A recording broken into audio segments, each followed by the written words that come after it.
All right, welcome to the Hype Pod, officially streaming live on X. Go. Come on. This is X plus at the moment, I feel like. Because last week we did Spaces. Yeah, last week we did Spaces. And now we're going to actually live broadcast with film, with full HD. Can I just say how quickly this podcast evolves week to week? It's called innovation. It's called innovation. That's what we do. That's what we do faith. here. I bring the faith, you guys bring the innovation, all right?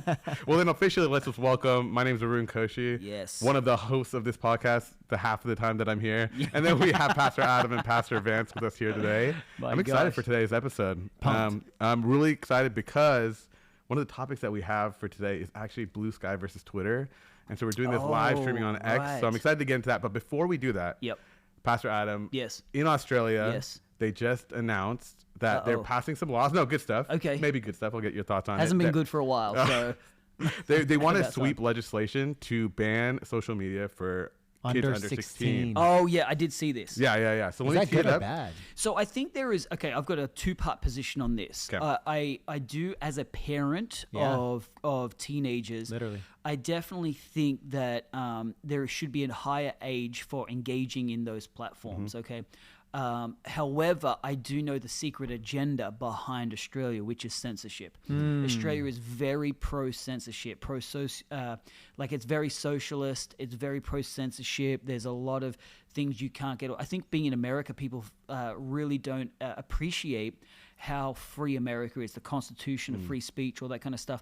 That doesn't exist in other countries. Literally, yeah. And so what people take for granted here in America is in other countries they long for. And this is just another level of censorship and control. And I wish the premise was for the safety of kids. Yeah. It's for the control, the mind control. And where did that come from in Australia? Oh, I mean, it just comes from the Socialist Party. Like it comes from the mindset. It really started back. I think we saw Australia used to be a bit of a Wild West, right? You know, back in the day, you know, it was croc hunter. You know, it's like you could do whatever you want. I remember growing up, and you know, fireworks. There was no anything, and then all of a sudden you had the Martin Bryant massacre. Where, you know, in Tasmania, which was the moment, it was like it was one of the biggest massacres in the world, where he just went and shot like a lot of people.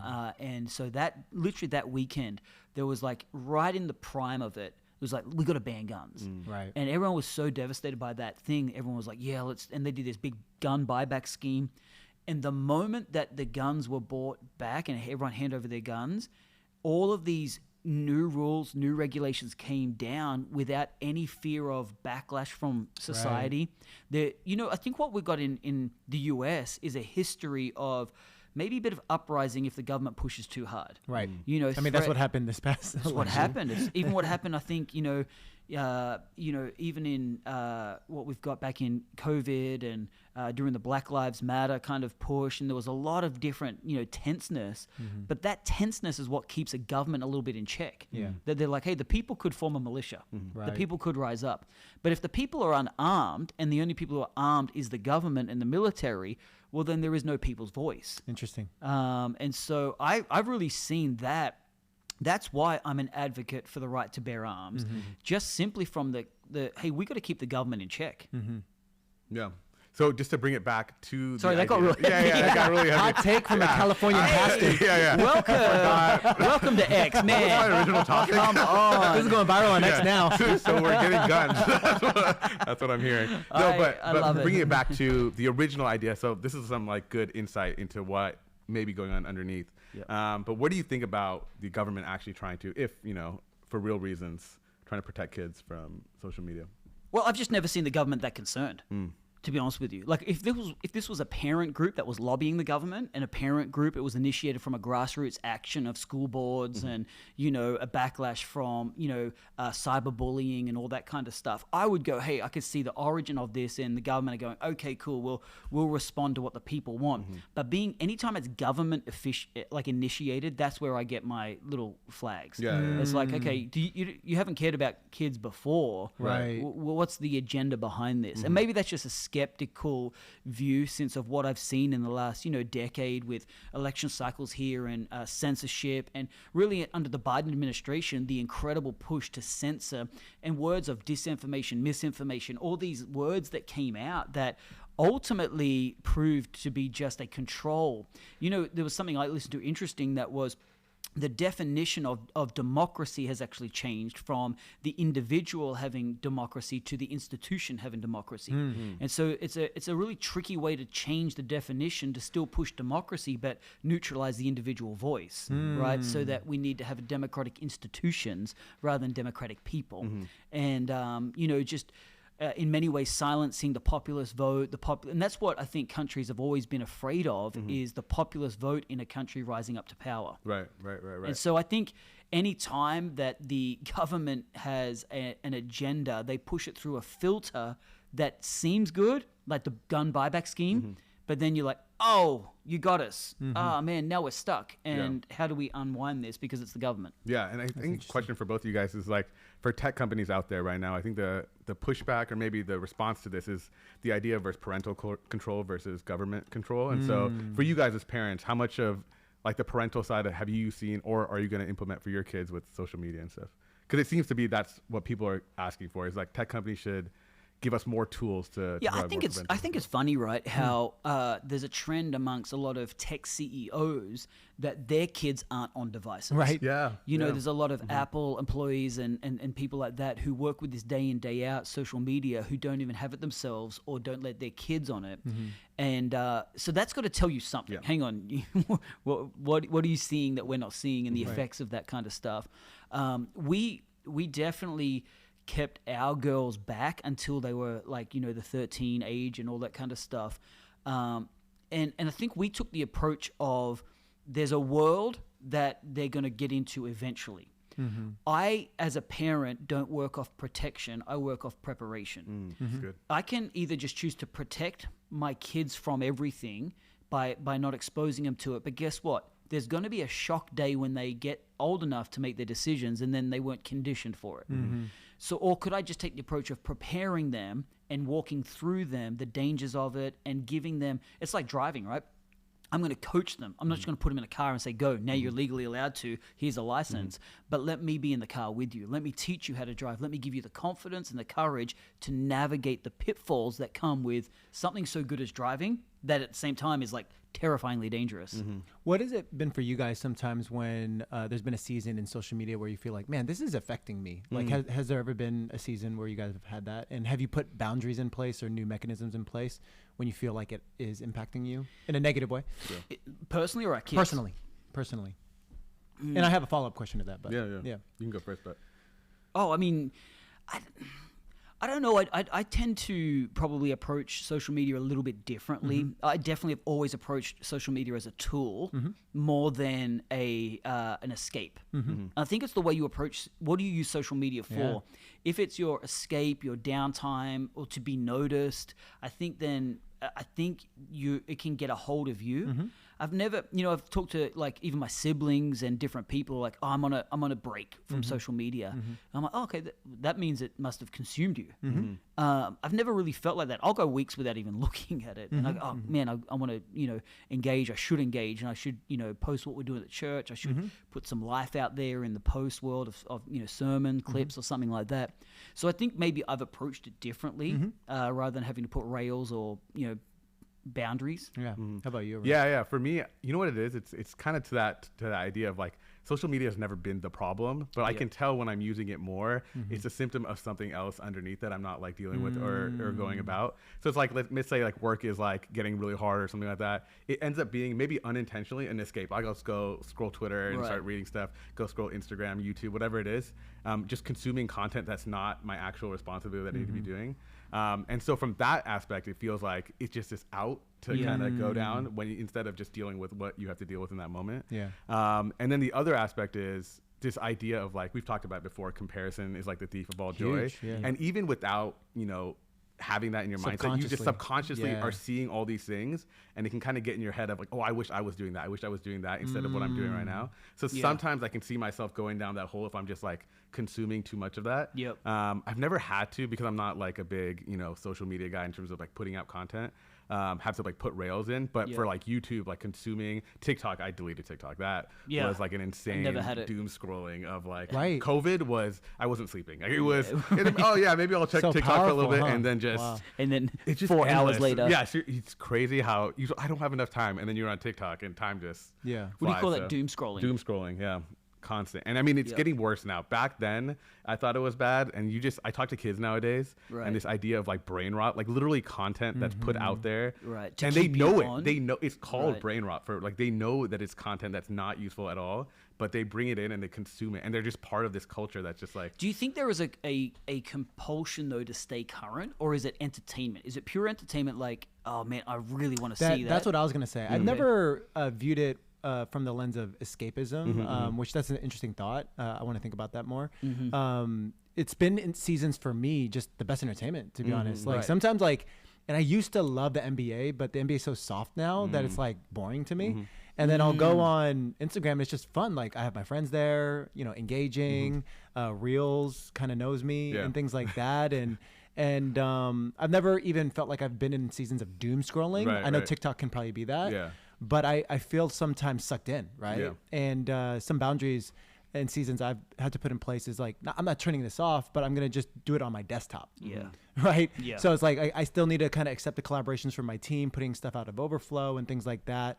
But to limit, what I'm using as entertainment, let me put some guardrails. I just say that to say, I am very skeptical about a government having real intent about these bans. Right. But I do find it interesting that if we're even talking about it at this level, to a level of maturity and age that we're at, it is probably dangerous for a certain level of kid. You know what I mean? Yeah, definitely.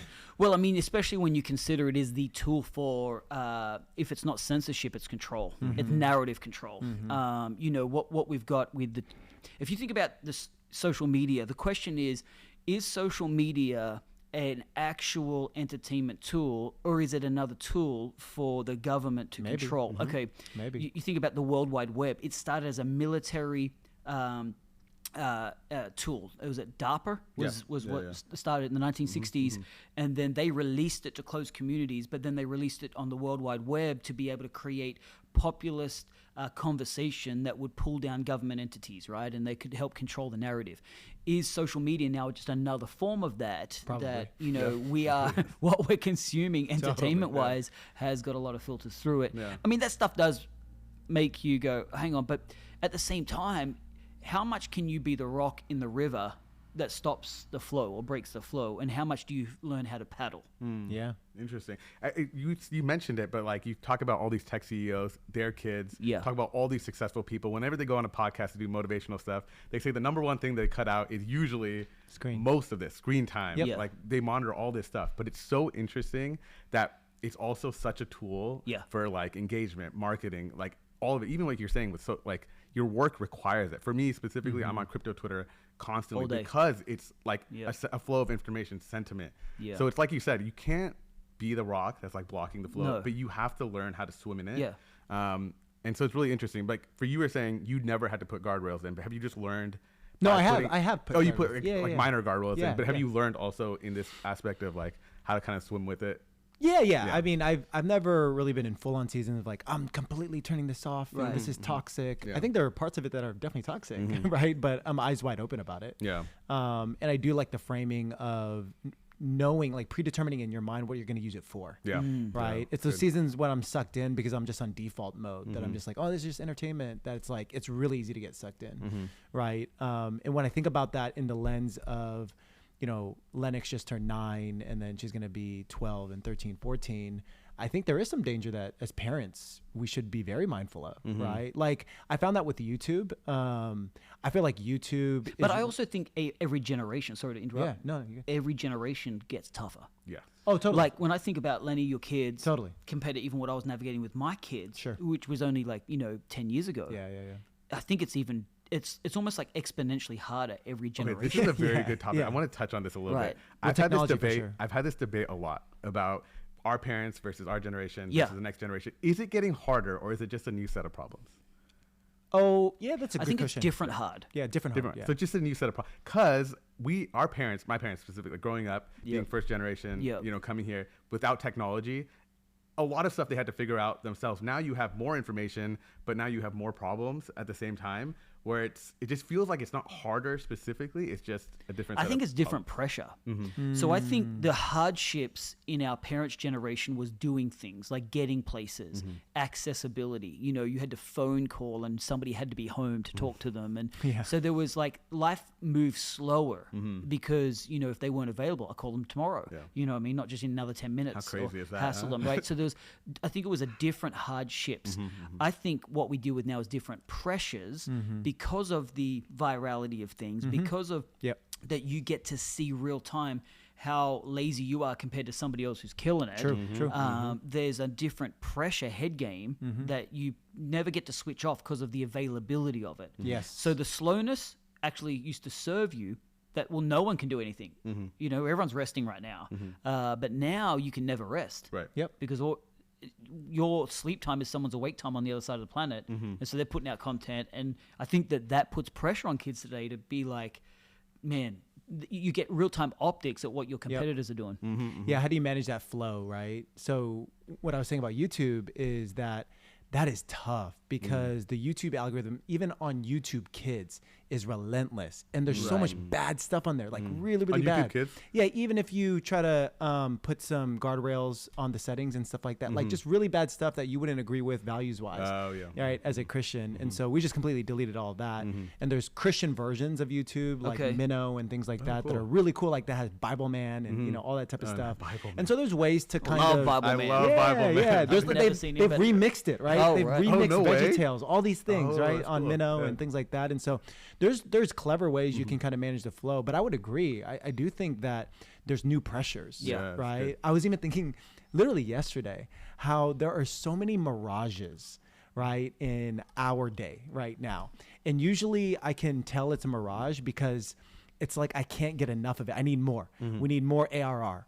Right. We need more users. We need more customers. We need more employees. We need more offices. And you can't get enough. Like you have this thing where it's like, oh, if we release this, and then it gets that, and then we reach that level, then we're good, you know. Right, but then when right. we reached it, because we've reached a lot of milestones at Overflow, it's kind of like I covet the next thing. You know what I mean? And then I was thinking about it yesterday because we're kind of you know in transition. Housewise and things like that, and we're kind of in a situation where we're just sleeping with our kids on this mattress right now. And Emerson, she was sleeping, but she kind of turned to me and started snuggling with me. And it was like a moment where this is all I need. You know what I mean? It was like I was thinking about all these things, like I want more. And then when I felt that, I was like, that's enough, right? And it's like the things that are real in this life, it's enough, right? The things that are the mirage, you feel like I can't get enough of, Right. you know? Right. And that's the pressure of our context, Silicon Valley, America, this day and age, 2024, abundance. How do you manage the accessibility, the excess? You know? It definitely feels like there's an insatiable appetite that nothing satisfies, that in that social media pressure, hardship world. And I think that this is the differentiator between a faith-filled builder and just someone who's out there trying to make a name for themselves is that, you know, knowing how to be satisfied. The word that the Bible uses is content. Yeah, good. I've learned how to be content at every season. I don't think that takes the drive away. It's not like a diffuser of drive. No. But I think it's a satisfaction and a celebration at every level.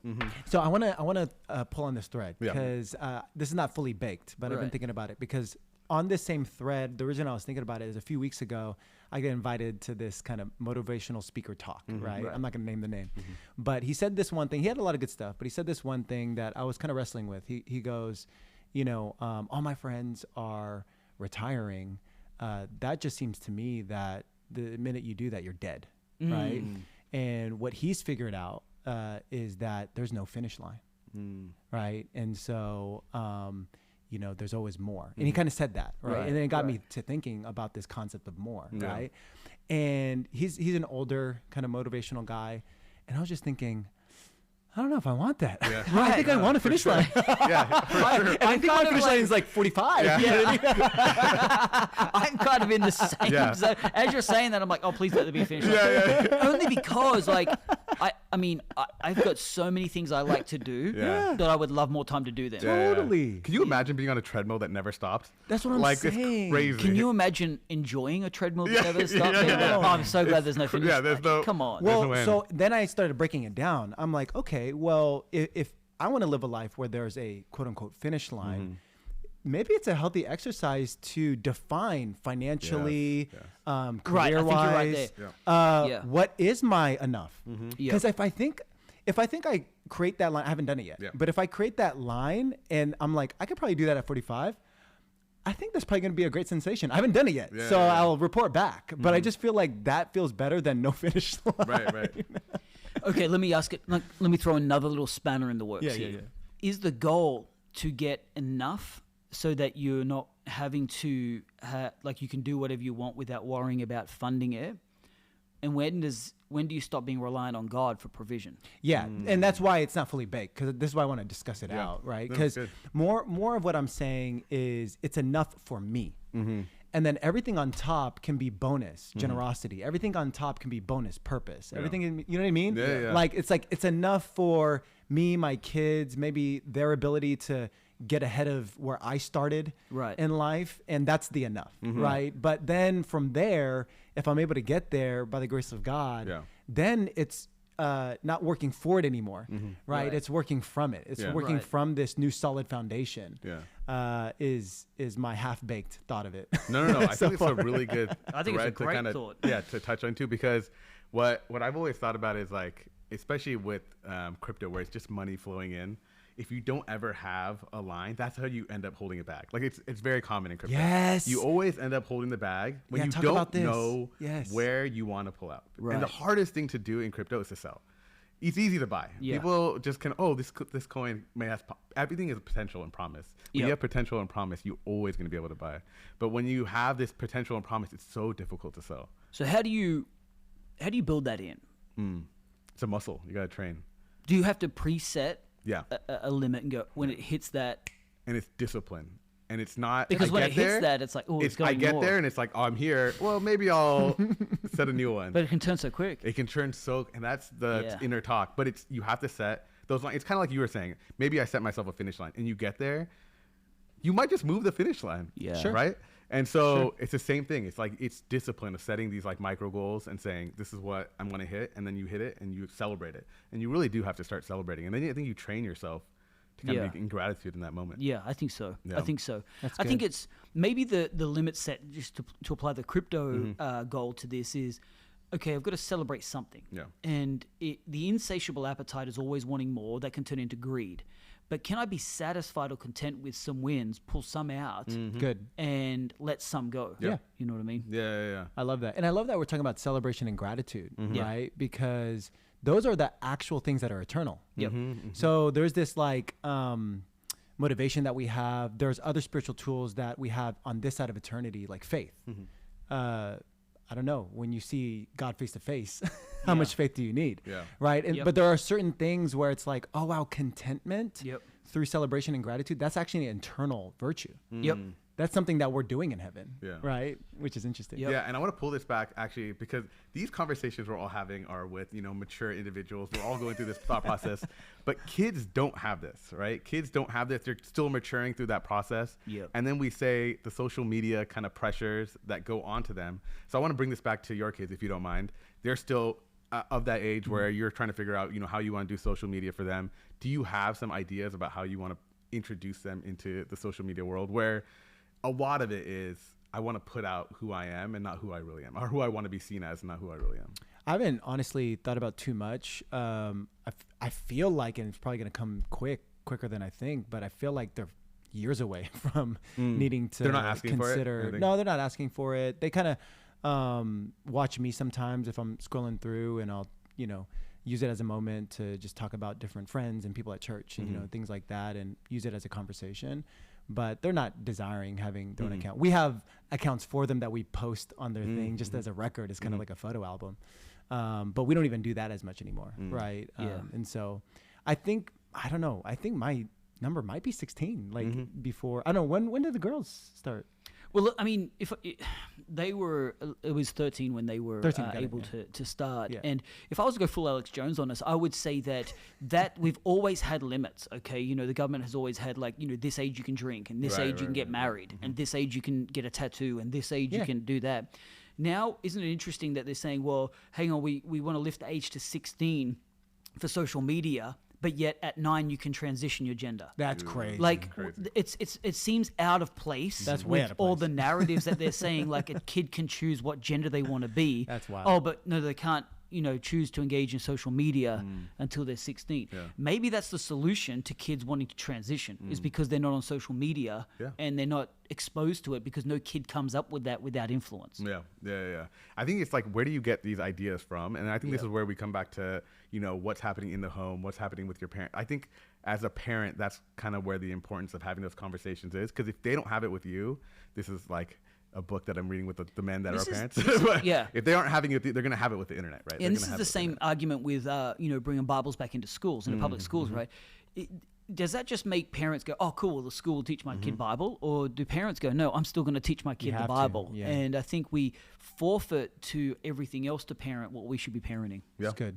That's okay. Good. Well, let's transition topics. I think we've been on this for a little bit, and we're going to talk, now we're live streaming on Twitter. I think we should talk about Blue Sky. So Blue Fill Sky, us in. Yeah, so Blue Sky. Are you on there? I'm not on there yet, but I'm going to check it out. It's actually, I think it's like, just their numbers are going crazy. Yeah. But let me go back a little bit. What do you mean the numbers are going crazy? I'm going to get into it, but it's a decentralized social media. So it's essentially Jack Dorsey, who was the previous CEO of Twitter. Round 2. This is what he is now doing. billion. And he's basically creating this idea of no centralized owner of your social media content. Right. And so right now, since the election, everybody knows Elon has been supporting the current president or future president. And since then, there's a lot of people that have said, you know, we don't want to support what Elon's doing, which is X and Twitter. And so now they've kind of, you know, left the platform and this is where people But they haven't left the country like they said they would. I don't want to get into all that, but yes, exactly. And so this is where... Is this a competitor to Farcaster? So Farcaster, yeah, it's in the similar space. It's in a similar space. This one is getting much more traction. Way more traction. Way more traction than Farcaster. Yeah, exactly. And so they've gained millions of users since the election. They've passed 24 million users. They've gotten 5 million in the last, I think, 2 weeks. They're at the top of the App Store charts. They are absolutely crushing in terms of new users per second. And so right now, I think... but is this going to be Threads? It's literally going to be Threads. Threads did the same thing. No. You know, I remember Mark, you know, celebrating 1 million in 10 minutes and all this kind of stuff. And then now they have to try and push it into your Instagram feed to even get you to have a look at it. Yeah. Let me give you one pro for why you might want to use this. So there is a publication company, The Onion. I think you guys have probably seen it. Yeah. So they were trying to buy InfoWars and also their assets included, which is their Twitter account. And so Twitter said, no, you can't do it because you don't actually own the Twitter handle. Right. And so they were able to then block the purchase. The purchase just the purchase of the Twitter handle. Okay. Yeah. And so Blue Sky is saying, well, your content is yours. Your users are yours. Your account is yours. So you can take essentially what you're building on Blue Sky and take that and go anywhere else because you own all that content. Okay. And so they're building an extraction on their social graph that you can kind of carry with you to other platforms. And so that is something other platforms can build on top of. And now you can move from, let's say, the decentralized Twitter to the decentralized YouTube with your social following. It might have more merit than Threads from the standpoint of Threads is just like a bunch of nothingness. It's just Threads like it's not. Thread was really a copy paste of. Yeah, but it's also not valuable. It's just like frivolous things, right? And why people are on X is because it's become news, right? It's always kind of been that. If Blue Sky is a departure of a whole partisan group to go somewhere else to have real conversations, it might have utility. This is so crazy because it might be like the new Fox and CNN. But digitally. I feel like it's going to be like, you know, conservatives on X and you got your left wingers on Blue Sky. Because it's not going to be nice. It's probably going to be kind. Yeah. You're probably going to get your account shut down if you say anything, you know, propagandist or something that is misinformation or deemed disinformation by the same team that were at Twitter before. Yeah, one of the things is, I don't know if you've noticed recently, and maybe not that recently, but you can't post links on On Blue Sky? No, on Twitter. Like now, they basically don't let you go out. Really? I think that might be the case. Interesting. Or at least that's one of the arguments for Blue Sky is that now you can kind of do all that. Like they're not enjoying the censorship of what X is really doing right now, and so Blue Sky is kind of like open platform. I feel like they semi have a point, right? But it's self-serving because it swung the other way when Jack Dorsey was in charge. Right. But to be fair, as much as legacy media is propaganda, I also feel like X is propaganda. I think it's a bit more free for sure because there's a lot of left-leaning friends I have that still show up on my feed, right? But Elon definitely gets the most airtime. Yeah, He's always my first 20 posts. Yeah. I'm like, okay, this is fun for Elon. Yeah, he just gets to have a massive megaphone. He's having fun, for sure. He's having fun. At first, I thought it wasn't him. I thought there's no way. No, this it's guy's him, posting. man. But then I saw him at a UFC fight, and he was just posting memes him. in the middle of the fight. He is on that. He is loving it. He's loving it. Yeah. I think the Blue Sky thing, maybe it is a competitor to X. Maybe it's a just completely different edition. I just don't think, I don't know. I just feel like we don't need more platforms. But maybe I'm in the minority there. No, I agree. I think it's hard to say, just like Threads, we'll see. Time will tell. Building a whole new user base is like the hardest thing. So to do. hard. It's so hard to do. You can get a few people that are angry that want a new platform. No, I think you can get 23 million angry people. Yeah, exactly. I think you can get 50 million angry people. Yeah. But is that going to be just a greater echo chamber of those angry people who get bored with each other? And does it just become a nice place to talk? Does it become Facebook? Yeah, there's a lot of places like this. Like you can go on Reddit right now. You can create a little subreddit we've got True group. Social. You've got Blue Sky. You've got so many of these sub, domains that just become an echo chamber that's boring. Right. Yeah. You want the diversity. Yeah. I think the biggest thing for me though in pro here is the idea of nobody owning your data. I think obviously I work in So crypto, explain what that means. So I can't be Arun Sui on Blue Sky because you're Arun Sui on X. So that's not the case because X owns Arun.sui. Yep. And so everything that I did on X owns that. I don't actually own any of that data. Now, if I go to Blue Sky, I create my account, whatever my social world looks like there, I own all of that is what they're pitching. I haven't used it yet, but that's what they're pitching. But you don't create on X. You post on X. You create off X and then you post it to X, right? X is just a platform. It's no like let's say device. like any of my tweets, anything that I do, any of my posts, any of my articles that I put on, like this, we're posting content right now. Right. They own it, yeah. They own it. Yeah. They own it on the X platform, but if we post on another site, we own it on the other side. Right, but everything. So this is a site platform. Right, but your users, your following, you can't bring that with you anywhere. Like, let's say I wanted to take my X account, all my followers, and move to another platform. Technologically, it's not possible, but also, like, they would never let you then, like The Onion, sell your account to another person. Like, if I wanted to sell it to Pastor Vance or Arun.sui, and he can change the name and do whatever, but he has my whole following, I can't do that. And so, or at least they can block it. I mean, I could do it under the table. It's the same thing with financial services, right? So payment processing. Yeah. So a lot of people don't realize if you have, let's say, your church donation platform on Stripe, right? They actually own your tokens and your recurring schedules. Oh, interesting. And so if ever they wanted to shut down people not being able to give anymore because they disagreed with you on a policy reason, you can't actually transfer those givers, those tokens, and the recurring schedules over to a different processor, right? And so a lot of what we do at Overflow is trying to innovate that. So there's more sovereignty. We're not completely doing it decentralized right now, but there's other ways where you can have what's called payment orchestration and also token vaulting, where you can make copies of all the tokens in the schedule so that if something happens with one processor, you can transfer those schedules to another place. Yeah, it's kind of terrifying having someone have that much control. I think we were talking about debanking the other week, and just, when you're so reliant on one platform, if they decide to shut you down, they hold the power. Literally. But to be able to have decentralized ownership of your own content or your own users or your own payments, that makes sense. It's funny, right? Like, it's because Mark Andreessen started talking about debanking. Now everybody's sharing their story. Yeah.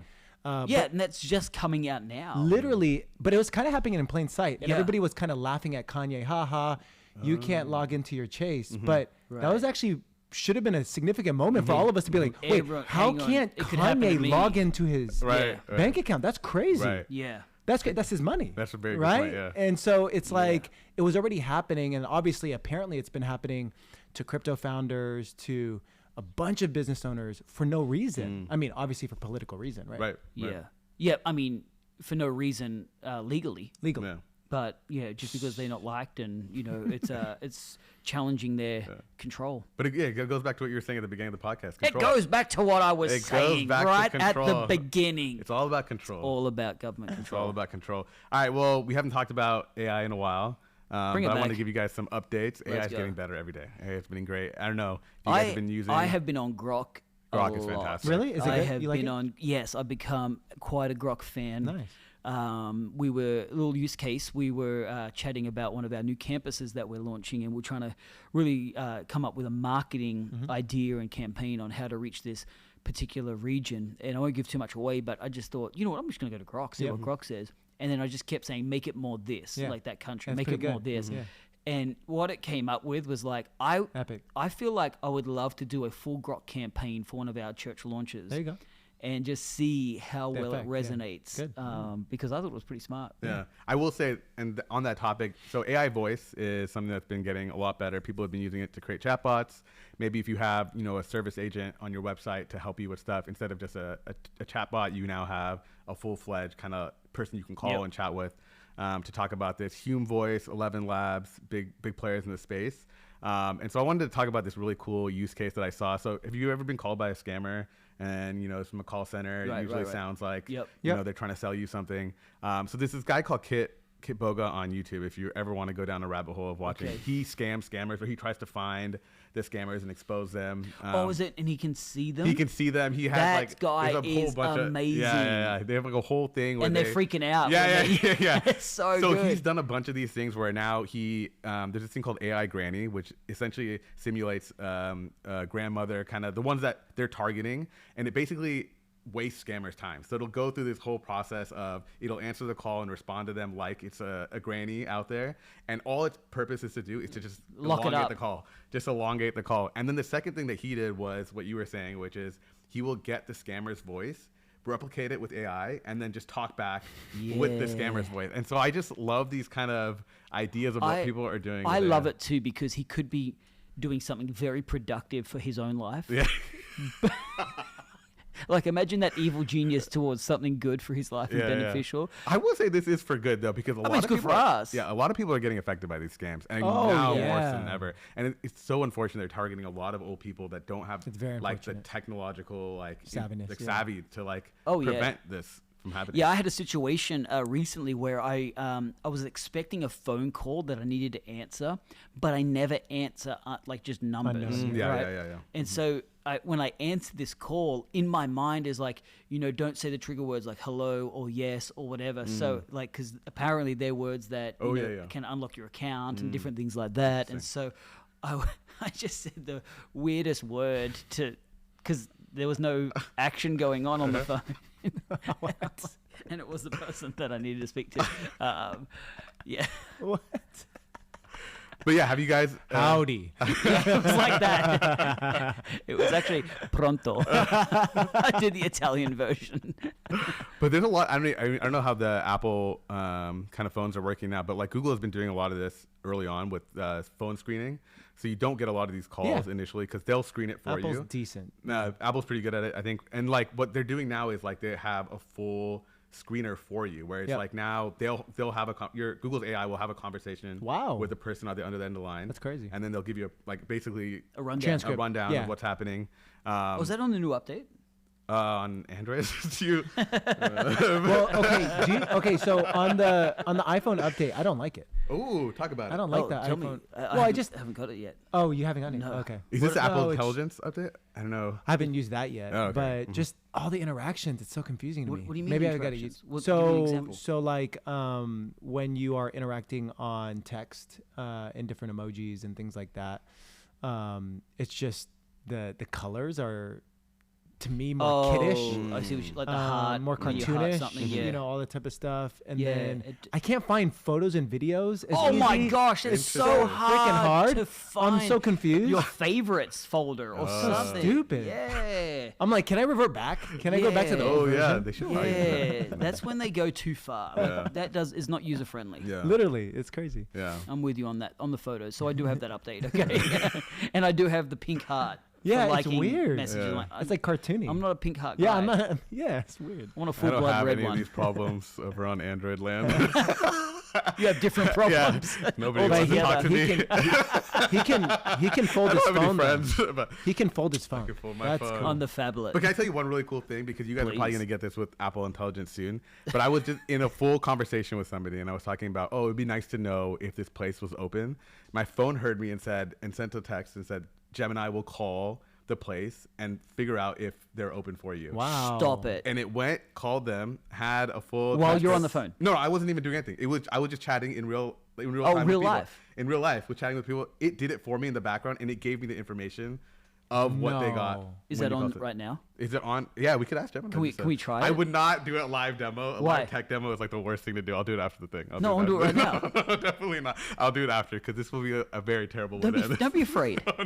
Come on, Arun. Because I didn't do it intentionally. It just Okay. happened. No, I do have a story though. Yeah, When scared. the Apple Watch just came out, Mehdi was still at Apple, right? And he got one of like the first versions, and we were at a Korean restaurant, me, Kim, and Mehdi and Dora, and then he's just like, guys, game changer, Apple Watch, like amazing.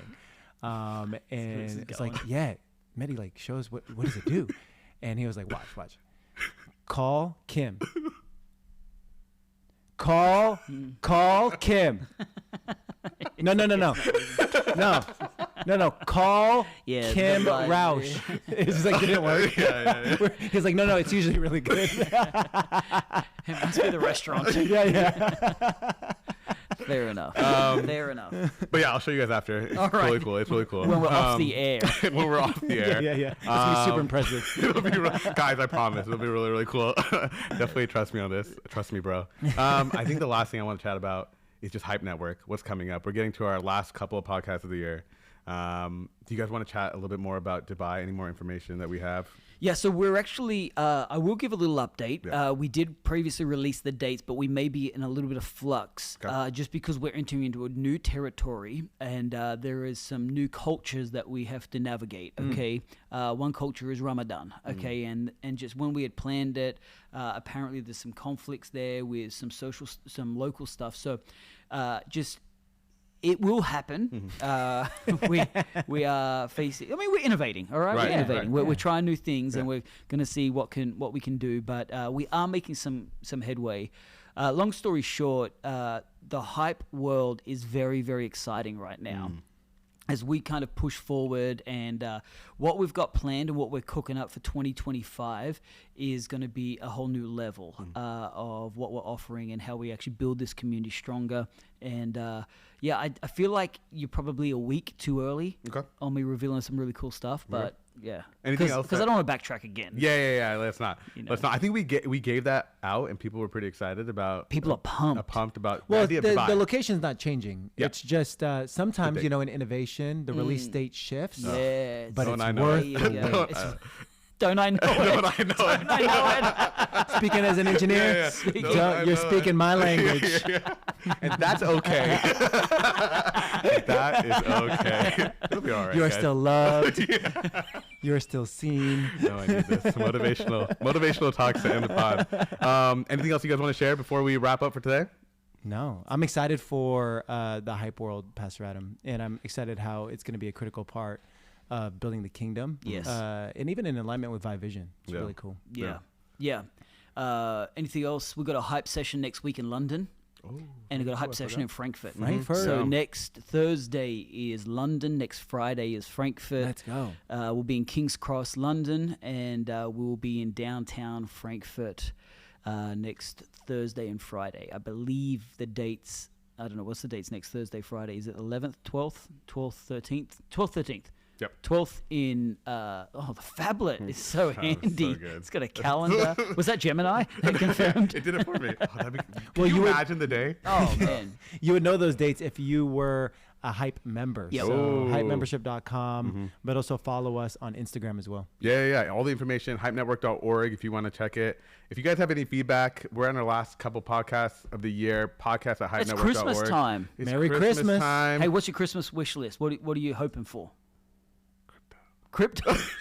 Sweet. Sweet all the way. Not that I'm pumping it. Not Right. financial advice. Do your own research. But yes. That's personal. Maybe personal invested. Hope. What about you guys? I mean, I was telling you guys before, I'm getting into some bow hunting, and so cool. I want to the next evolution of Adam the Hunter. Adam the Hunter.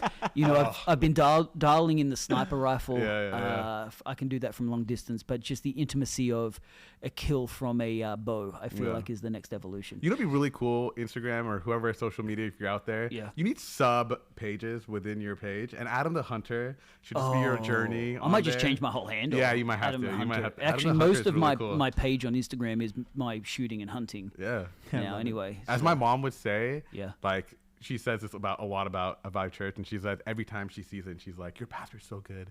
He's just bringing souls. Where is he? Where is she? Where is she? She's a Fremont. She's out here. Why isn't she coming to Vive? Oh, she goes to the church that I used to go to. The Indian one. Shout out to Christ Church of India. Christ Church of Full India. Indian squad. That's where my family. Every church. Christ Church of India in California. In California. That makes a ton of sense. Yeah, doesn't it? Can I just say about those churches? What a closed market. It makes it really is. Love that market. I love that church, but I will say, growing up, every time you saw a non-Indian in the church, you were like, how did you say? Did they not read the sign? You say closed market, they say market domination. Full market. Pastor Vance, before we close, anything on your wish list? Oh man, it's a fun month for me. Kim is an awesome gift giver, so she always makes it special for our kids. But it's Wesley's birthday on the 25th, oh, so she's the greatest gift. Yeah. And then it's Kim's birthday 2 days after, and so just a bunch of experiences. It's gonna be fun. No, but what's on your wish list? I don't know. I'm not like a guy that really ever makes a wish list, so that's really really hard for me. Yeah. I always tell my family. They always ask me. I'm like, I just want peace, guys. Just Oh my gosh, and they hate it with kids. They hate it every time I say that. They're like, Dad. I want you all to get along. They're literally one day. We can't do that. I'm that guy now. I'm that guy. They're like, keep wishing, Dad.